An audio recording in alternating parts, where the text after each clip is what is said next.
Hello everyone, I'm Wendy here. So today I will talk about this fragrance, Figues and Agrumes by Maison Lancome.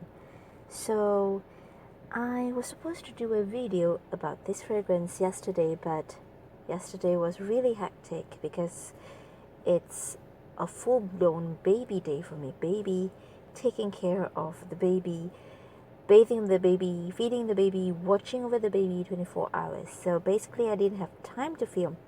But today I just found these few minutes in between my busy schedule to film my review, my thoughts about this fragrance after using it for straight for 2 days.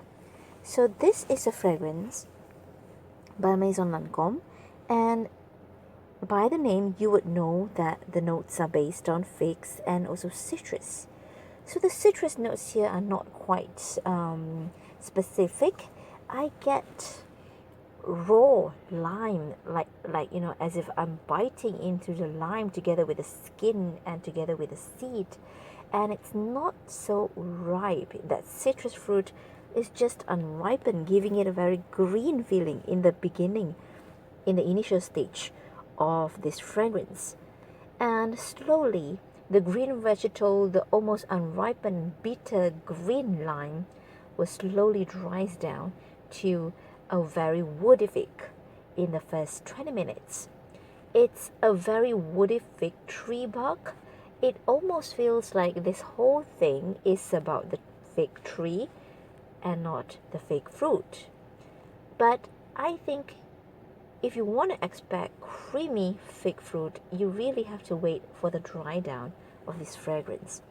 Because once it dries down, it starts to become very creamy with the fig quality outshining the lime quality.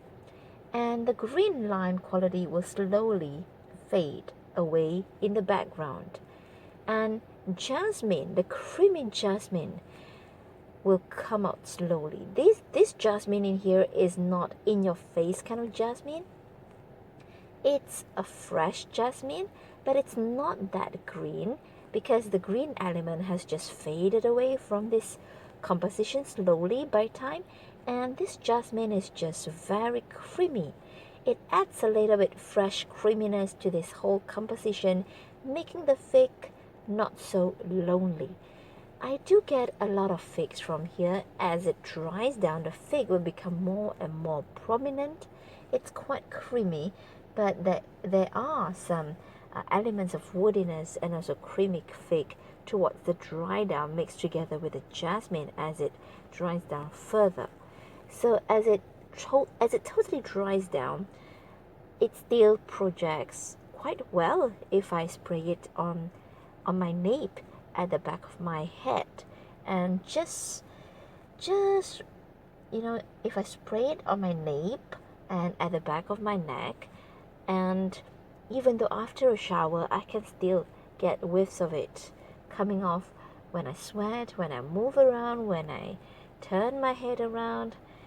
The creamy fig note is just very delicious together with the jasmine, and the whole composition gives me this feelings of being out there in a kind of like fig orchard without having a care of what to do next, without having to care about the busy schedule. It just sets the very calm mood.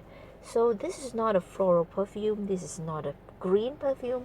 It's a very figgy, very relaxing perfume which I truthfully enjoy. Although the projection is not really that loud, it doesn't have any much sillage, but the longevity of this fragrance is really commendable. I really could get the whiffs of the figs hours and hours after it. Although I do think that one would have to be like me and overspray quite a bit on my neck, on my nape. But it's very enjoyable, especially for spring and summer days, like hot days now when I have to go for sports activities in the school, running around in the field, running around in the school, running around in a non-air conditioner environment. This is just very nice. So that's all from me. I hope to stick to my schedule to do more review daily, And until Chinese New Year, I'll see